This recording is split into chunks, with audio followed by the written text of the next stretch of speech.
السلام عليكم أصحابتنا قيمة إغاية له مقال كان وحربينا أقول هذا لو كورس جابن وحربينا ددوينا الصومالي دو صوبندو كورس كان وحلي هذا public speaking أما فجارك هذا الك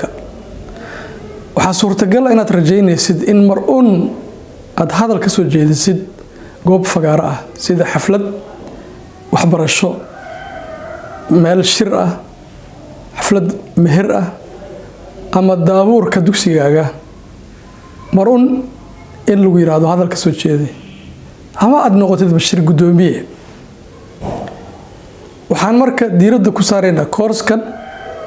فجارة كهذا الك فجارة إن لقى هذا له وحادو سهلا معهن علم بارس لسميه وحي موجنيسا إن دتك أنتي سبضن أيو أركان وحادي آدو أدق أو أين آدو بقيان آدن أيو عبسنايان إني دتك هرتيس كهدلان فقارة كهدلك وحان كدقينا إن شاء الله كورس مدكو بان سعونايا أو أن أوهد للدون غيبة بدن إن فقارة أكهذا شد waxay ka bilaabanaysaa kow maskax fiyo iyo diyaar garow ama isu diyaarin dhab ah hadaba muuqaalkan waa muuqaalkii koowaad oo ugu hadlayna fagaara ka hadalka ama public speaking waxaana diiradda ku saari doonaa qodobo muhiim ah waxaana qaadan doonaa dhowr cashar oo aad iyo aad u muhiimsan oo ku saabsan koorskan ardayga ku xiran koorsadan wuxuu uga qayb qaadan karaa barteena YouTube-ka ku leenahay ee Somteach Online iyo barta TikTok-ga oo Somteach Online ah arday kasta oo koorskan ka qayb qaadanaya wuxuu marka koobaad soo duubi doonaa muuqaal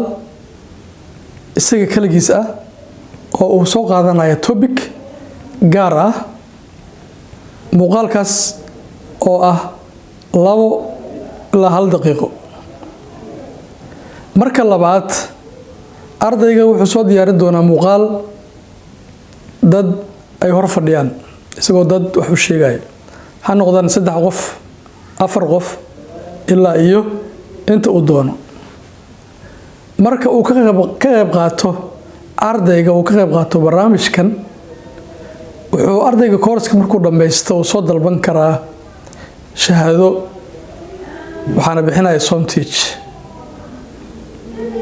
fagaara ka hadalka wax aad u sahlan ma ahan marmarka qaar